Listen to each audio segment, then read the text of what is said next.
Retail tedder সবসময় loss করে কিন্তু স্মার্ট মানি কনসেপ্ট সবসময় উইন করে কেন জানেন? মার্কেটের দুই টাইপের ট্রেডার আছে, রিটেল ট্রেডার যারা আমরা, আরেকটা হচ্ছে স্মার্ট মানি কনসেপ্ট যারা ইনস্টিটিউশনাল ট্রেডার বা হেজ ফান্ডের টাকা ব্যবহার করে যারা ট্রেড করে। রিটেল ট্রেডাররা কি করে? সাপোর্ট থেকে বাই করে আর রেসিস্ট্যান্টে গেলে সেল করে। আর স্মার্ট মানি কি করে? অর্ডার ট্র্যাপ করে লিকুইডিটি নিয়ে তারপরে মার্কেটে ইনিশিয়াল ডিরেকশনে মুভ করে।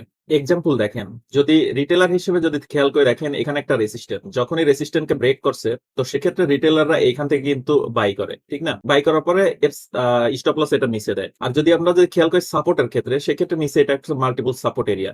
সাপোর্টকে যখন ব্রেক করছে তাহলে রিটেলার সবসময় কি করে? সাপোর্ট যখন ব্রেক করে তখন সেখান থেকে ব্রেক ডাউন দেখে নিচের দিকে ট্রেড নেয়, ঠিক না? কিন্তু স্মার্ট মানি কনসেপ্টরা এখান থেকে মার্কেট, যেহেতু রিটেলাররা অলরেডি এন্ট্রি নিয়ে নিয়েছে নিচের ডিরেকশনে, তখন মার্কেট এরা উপরের দিকে নিয়ে যায়। যদি আমি এটা প্লে করি তাহলে দেখতে পারবেন, দেখেন মার্কেট এখান থেকে উপরের ডিরেকশনে চলে গেল। এভাবে আপনিও যদি স্মার্ট মানি কনসেপ্টে ট্রেড করতে চান সেক্ষেত্রে পুরো ভিডিও দেখার জন্য চ্যানেলটা সাবস্ক্রাইব করে রাখেন। আপনাদের জন্য ডিটেইলের একটা লং ভিডিও আমি আপলোড করব।